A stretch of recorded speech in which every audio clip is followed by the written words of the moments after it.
그래도 국민연금에서 얼마씩 나오니까 되겠지? 큰일 날 생각이에요. 지금이 변곡점입니다. 2024년까지의 시장과 2025년 이후의 시장이 이제 상당히 달라질 가능성이 높습니다. 안녕하세요. 아기곰 재테크 불변의 법칙 저자 아기곰이라 합니다. 반갑습니다. 오늘 말씀드릴 주제는요, 재테크를 왜 해야 되는가, 특히 우리가 이제 노후 준비를 대비해서 어떻게 해야 되는가, 그 문제에 대해서 오늘 좀 집중적으로 다뤄보도록 하겠습니다. 자본주의 경제에서 가장 중요한 게 뭐냐면요, 돈 가치 하락에 대해서 우리가 방어를 하는 겁니다. 자본주의 경제에 살고 있는 한 이 돈 가치 하락에 대해서는 여러분들 꼭 생각을 해야 돼요. 돈은 불변 가치를 갖는 것이 아니다. 돈 싫어하는 사람 없습니다. 돈을 좋아하되 돈을 믿지 말라라는 얘기입니다. 백성들이 이제 항아리에다가 돈을 차곡차곡 모아요. 근데 모으는 것 갖다가 소리 없이 훔쳐내는 기술이 바로 통화량 증가예요. 그 가치를 반으로 떨어뜨리는 게 바로 통화량을 2배로 증가시키는 겁니다. 그래서 결국은 투자라는 건 뭡니까? 라고 정의하게 되면은요, 돈 가치 하락으로부터 내 자신의 자산을 지키는 정당방위 행위, 그게 바로 실물 투자를 한다는 거죠. 뭔가를 투자를 해야 되는 겁니다. 그러면 그냥 안전하게 은행에 넣어두면 되지 않습니까? 은행에 넣어두면은 안전하죠. 근데 문제는 뭐냐면, 안전하다는 게 내 돈을 누가 훔쳐가지는 않지만은 돈 가치 방어에는 쉽지가 않다라는 겁니다. 한국은행에서 이제 통계가 나오는 걸 보면은 2004년부터 2023년까지 지난 20년간 보게 되면은 순수 저축성 예금 금리의 금리가 얼마냐면 2.89%예요. 우리 국민들이 저축을 하면은 평균적으로 한 2.89%의 이자를 받았다라고 생각하면 되겠습니다. 그런데 문제는 뭐냐면 그 기간 동안에 물가는 계속 오르잖아요. 20년간 연평균 물가 상승률이 2.38%예요. 금리가 오르더라도 물가가 계속 올랐잖아요. 그래서 금리와 그 물가 상승률의 그 차이를 갖다 우리가 실질금리라고 하거든요. 실질금리를 따져보면은 연간 0.51%만 순수 이자라고 생각하시면 되겠습니다. 은행에 그냥 맡겨놓으면은 그냥 물가 상승률 정도, 그 정도 준다라는 겁니다. 손해는 아니더라도 크게 이익은 아니다라고 할 수가 있습니다. 그러니까 은행에 그냥 돈 맡긴 거는 사실 보면은 재테크라 할 수는 없습니다. 처음에 돈을 모을 때 어느 정도 시드머니 모을 때는 열심히 모아야겠지만은 은행에서 내가 이자를 받아가지고 이걸로 뭐 해야지라는 거는 재테크라 보기는 좀 그렇습니다. 워렌 버핏이 그런 얘기도 했죠. 이 세상에서 제일 위험한 투자는 바로 저축이다라고. 그게 바로 돈 가치 하락에 대해서 방어할 수가 없다라고 할 수가 있습니다. 그러면 아파트는 어떨까요? 지난 20년간 보게 되면요, 아파트 연간 상승률은 그렇게 높지가 않아요. 3.4%. 그러니까 뭐 은행 금리보다는 좀 높죠. 은행 금리가 아까 2.89%인데 아파트는 3.4% 올랐고, 은행 넣어둔 거 좀 더 높네라고 하지만은 수익률을 따져보게 되면은 훨씬 높은 게임이다라고 할 수가 있습니다. 옛날에는 정말 주식도 팍팍 오르고 집값도 팍팍 오르고 은행에 저축하더라도 의자를 막 주고 막 그랬잖아요. 과거에는 고도성장기이기 때문에 그렇습니다. 근데 앞으로 고도성장기가 될까요? 고도성장기는 절대 오지 않습니다. 미국, 영국, 프랑스, 독일 이런 나라 같은 경우 10% 넘어요? 아니죠. 목표가 한 2% 정도? 그 정도 성장하면 잘했다고 얘기를 하는 거예요. 1%도 안 되는 경우 있고 심지어 마이너스 성장하는 경우도 많습니다. 왜? 경제 규모가 굉장히 커졌기 때문에 그렇습니다. 우리나라도 마찬가지예요. 경제 규모가 옛날과 비교해서 엄청나게 커졌기 때문에 지금은 고도 성장이 될 수가 없어요. 그렇게 되니까 투자 수익도 사기만 하면 무조건 막 오르고 이런 시대는 끝났습니다. 일반인들 한번 주위에 살펴보면은 부동산으로 돈 번 사람이 많을까요? 주식으로 돈 번 사람이 많을까요? 부동산으로 망한 사람이 많을까요? 주식으로 망한 사람이 많을까요? 주식으로 돈 번 사람만큼 부동산으로 망한 사람이 적다라고 생각하시면 되겠고요. 반대로 얘기하게 되면은 주식으로 돈 번 사람은 적고 부동산으로 돈 번 사람은 상당히 많다라고 할 수가 있습니다. 왜 그럴까? 돈가치 떨어지면은 집값도 오르고요. 주식도 오릅니다. 모든 것이 다 오르게 돼 있어요. 부동산 돈 번 사람이 전체 상위 한 50%면 주식으로 번 사람도 상위 50%여야 되는데 왜 그렇지 않을까라고 하는데요. 어떤 분야든지 그 분야에서 크게 돈을 벌 수 있는 사람은 상위 10% 안에 들어가야 돼요. 그러니까 여러분들이 뭘 하더라도 내가 상위 10% 안에 들어갈 수 있는 게임을 해야 되는 거예요. 그런데 주식시장 같은 경우는 여러분이 상위 10% 안에 들기가 굉장히 어려워요. 여러분들의 경쟁자는 개인이 아니기 때문에 그렇습니다. 주식시장은 누가 있어요? 기관 투자가 있고요. 외국인 투자가 있죠. 외국인이라는 거는 외국인 기관 투자자를 얘기하는 겁니다. 골드만삭스, 모건 스탠리 이런 사람들이에요. 그 회사 보면은 개인이 하는 게 아니라 거기에 많은 직원들이 하는 거잖아요. 하버드 대학교, IB 아이들이 나온 MBA들이 쫙 깔려있죠. 경제학 박사도 쫙 있고요. 그런 사람들이 매일매일 전략회의를 하는 겁니다. 전략회의를 하면서 그 막대한 자금 갖다가 넣었다 뺐다 이런 걸 갖다가 여러분같이 개인이 어떻게 감당하겠어요. 그 정보를 안다 하더라도 자금이 안 되는데, 여러분이 자금이 있다 하더라도 정보가 없는데 그 사람들은 어떻게 감당하겠어요. 그래서 이 수익의 상위 10%는 그 사람들의 게임이에요. 여러분들은 상위 10% 안에 들기가 어렵습니다. 그래서 수익 싸움에서 안 되는 겁니다. 근데 부동산 시장은요, 그런 기관 투자자가 없거든요. 우리나라 세법을 생각해 보세요. 여러 개 사 종부세만 왕창 내는 거죠. 기본적으로 부동산 시장은 개인과 개인의 싸움이에요. 그러면 해볼 만하잖아요. 개인 중에서 하게 되면 상위 10% 안에 들어가고는 어려운 게 아니기 때문에 그렇습니다.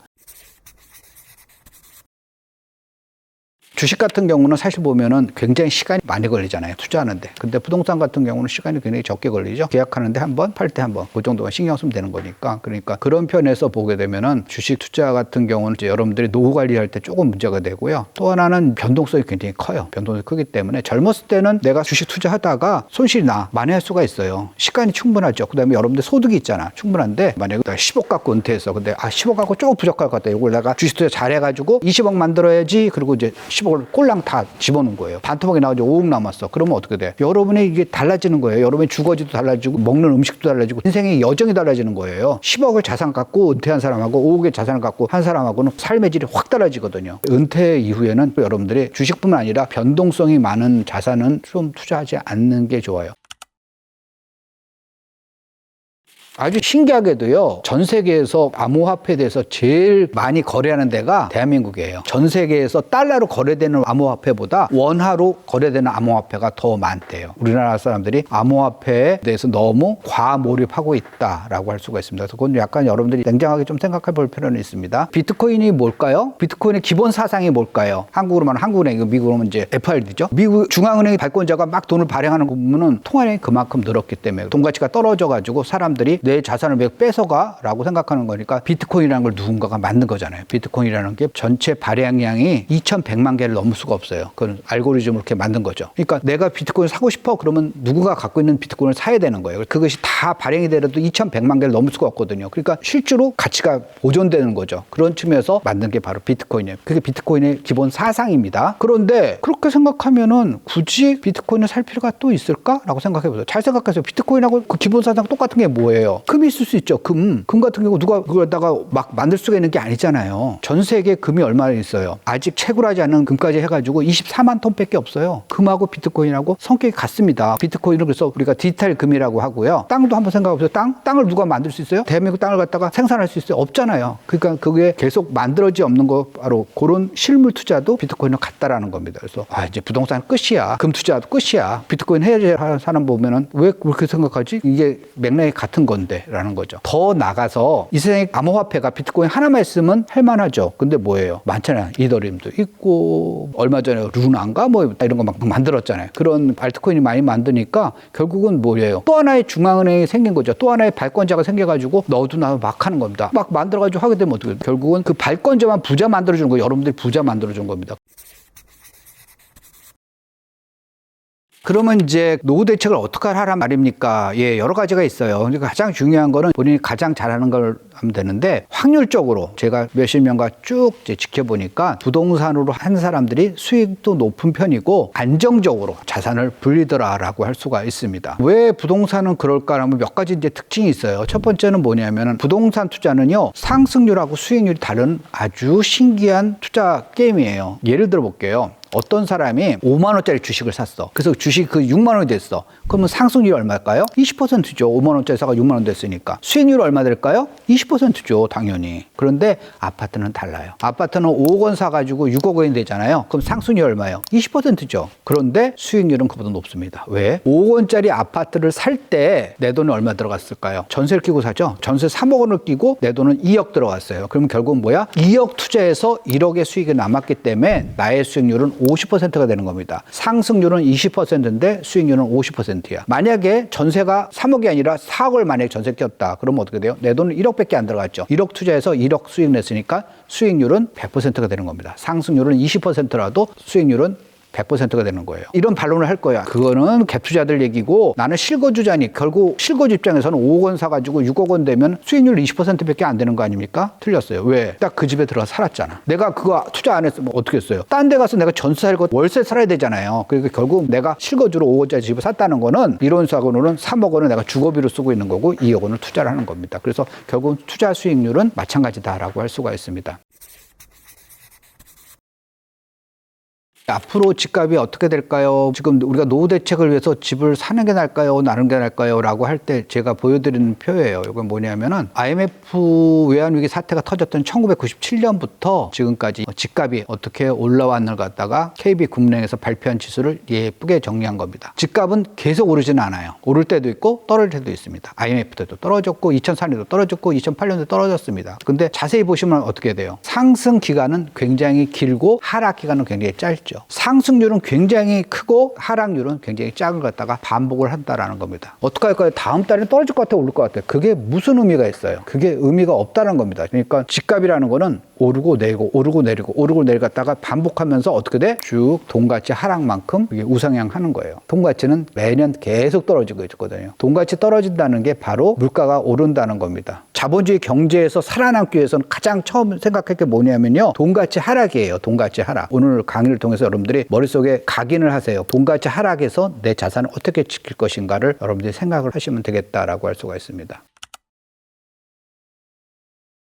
지난 10년간 인구가 줄어든 지역이 많아요. 인구가 늘어난 데보다 줄어드는 데가 더 많습니다. 부산도 줄어들었고 서울도 줄어들었어요. 그런데 지난 10년간 집값이 올랐을까요? 떨어졌을까요? 서울의 집값이 올랐어요? 떨어졌어요? 엄청나게 올랐죠. 그러면 인구가 줄어드는데 왜 집값이 올랐어요? 라고 하게 되면 이제 하락률단 이렇게 얘기할 거예요. 그거 투기잖아. 거봐. 인구가 줄면은 집값이 떨어져야 되는데 왜 집값이 올라? 그거는 지네들끼리 자전거리하고 담합하고 그래서 그거잖아. 그게 바로 투기의 증거라고 말씀하실 거예요. 그런데 놀랍게도 전세가는 어떻게 될까요? 지난 10년간 전세가가 올랐어요. 서울의 전세가가 올랐습니다. 그 서울만 그런 거 아닙니까? 서울이 아니라 전국을 다 그런 겁니다. 그러니까 여러분들이 통계를 찾아보시라는 겁니다. 제가 드리는 말씀까지 포함해가지고 거기서 찾아보세요. 여러분들이 그 기준을 잡아야 되는 거예요. 왜 서울의 집값이 올랐을까? 서울은 투기꾼 때문에 그렇다고 가정하면 서울의 전세가는 왜 올랐을까? 전세 시장에 투기가 있어요? 없어요? 없어요. 그러면 인구가 줄었는데 왜 전세가는 올랐을까요? 그러니까 거기서 사람들 틀린 거예요. 집값이 오르는 건 뭐냐면은 수요와 공급 때문에라고 생각하시죠? 땡, 거기서 틀린 겁니다. 그게 한계인 거예요. 수요와 공급하고 아까 얘기했잖아요. 돈가치 하락. 바로 유동성이에요. 집값뿐만 아니라 주식도 그렇고 모든 자본주의 경제를 갖다 움직이는 가장 큰 세 가지 원리는 뭐냐면 유동성과 수요와 공급입니다. 수요와 공급만 보면 안 돼요. 유동성이라는 걸 봐야 되는 겁니다. 시중의 돈 가치가 그만큼 떨어진 거예요. 지난 10년간 서울뿐만 아니라 모든 지역, 전국의 모든 지역의 집값이 다 올랐어요. 인구가 줄어든 모든 지역이 집값하고 전세값이 올랐어요. 왜? 그동안에 돈 가치가 떨어졌기 때문이었습니다. 그 원리를 갖다가 여러분들이 어떤 현상이 보면은 패턴을 갖다가 공부해야 되는 거예요. 우리가 역사를 공부하는 이유가 뭐냐면은 미래를 예측하기 위한 겁니다. 역사에서 어떤 패턴을 찾아야 되는 거예요. 통계청에서 통계도 좀 찾아보고 10년 전 집값하고 지금하고 직접 조사를 하시던지 그래가지고 해보려는 겁니다.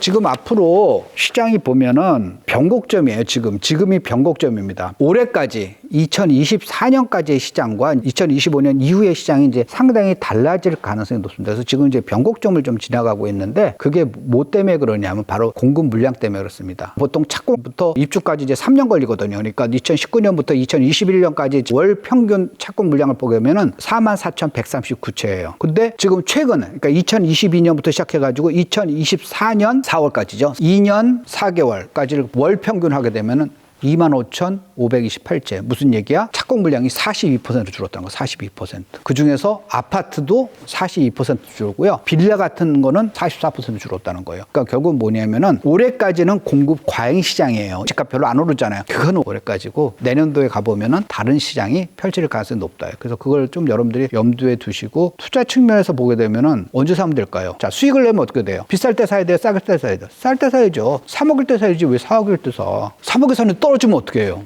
그게 바로 리스크인 거예요. 그래서 투자는 사실 굉장히 외로운 게임이에요. 투자를 수익 내기가 쉬운 게 아니에요. 그래서 여러분들이 좀 그거에 대해서는 공부를 조금 더 하실 필요가 있다. 이게 그냥 뭐 나이가 들면 어떻게 되겠지? 노후가 보장되겠지? 큰일 날 생각이에요. 가만히 있으면 되는 게 아닌 거죠. 그래도 국민연금에서 얼마씩 나오니까 되겠지? 그것도 좀 이상한 것 같아요. 인구가 준다며 우리나라. 인구가 주면 국민연금 그 돈이 어떻게 되겠어요? 고갈되겠죠. 그럼 여러분 돈을 갖다가 정부에서 어떻게 줘? 세금 걷어서 세금 낼 사람도 줄어들 거 아니에요. 그러니까 하루 정도는 자기 노후에 대해서 생각해 보세요. 곰곰이 생각할수록 잠이 안 오실 거예요. 잠이 안 오는 게 정상인 거예요. 여러분들이 자산을 지금 충분히 쌓아놓지 않았으면.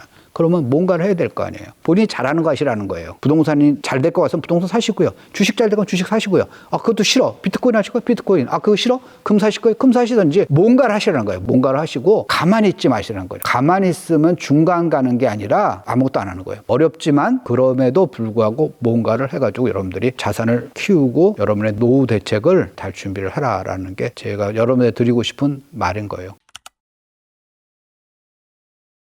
실수요가 늘어나는 지역이 가장 좋고요. 어느 지역에 실수요가 왜 늘어날까요? 실수요는 뭐냐면 누군가 이사를 갈 거 아니에요. 이사를 가면은 거기에 직장, 이게 일자리가 많이 늘어나는 지역이 실수요가 많이 늘어나는 겁니다. 그러니까 어떤 사람이 직장이 구조조정을 한대요. 그 사람들 막 회사에서 자르는 거예요. 그럼 어떻게 돼요? 그 사람도 먹고 살려면 다른 동네로 이사를 가겠죠. 그럼 그 동네에는 집값이 오를까요? 떨어질까요? 떨어지죠. 왜? 집을 팔는 사람들은 많고 살려는 사람은 적죠. 근데 반대로 어떤 동네는 굉장히 큰 회사들이 막 들어오는 거예요. 막 들어와가지고 사람도 신입사원도 막 뽑고 그러는 거예요. 그러면 그 회사를 출퇴근을 하려면 어떻게 돼요? 그 동네에 살든지 아니면 그 동네의 접근성이 좋은 데로 가서 살아야죠. 그럼 전세가 오르겠죠? 월세 살아요. 월세도 오르겠죠? 전세가가 오르면 어떻게 돼요? 집값은 오르지 않은데 전세가가 올라? 그럼 투자자들은 옛날에는 저 집 살려면 5억 원이 들었는데 지금은 3억 원만 있으면 집을 살 수 있네? 또는 작년까지 3억 원 있으면 살 수 있는데 지금 2억 원만 있어도 집을 사겠네? 하고 투자자의 구미가 점점 당긴 겁니다. 실수요자도 거기 딱 집을 사는 거고요. 실수요자들이 인구 줄어들 거니까 앞으로 집값 떨어질 거니까 생각해가지고 집을 전혀 안 사고 전세로만 산다고 볼게요. 그러면 전세가가 올라가니까 매매가와 전세가의 차이가 줄어들기 때문에 투자자는 그런 데 들어간다라는 겁니다. 그래서 가장 중요한 거는 실수요가 늘어나는 지역에 투자를 해라. 실수요는 뭐하고 비례하느냐? 일자리 증가하는 거와 비례한다. 일자리 증가하는 거는 어떻게 찾아보면 되냐? 통계청 자료 들어가면 다 나옵니다. 중요한 건 뭐냐면 여러분 인생은 여러분 것이고 여러분이 책임져야 돼요. 여러분이 제일 잘할 수 있는 방법으로 미래에 대해서 준비하시고 그래야지 여러분들이 보다 행복한 삶을 누릴 수 있을 거로 생각됩니다. 강의 들으신 모든 분 다 행복하시고 부자 되시기 바랍니다. 제가 준비된 내용 여기까지고요. 내용이 유익하셨다면 구독과 좋아요, 알림 설정 부탁드리겠습니다. 감사합니다.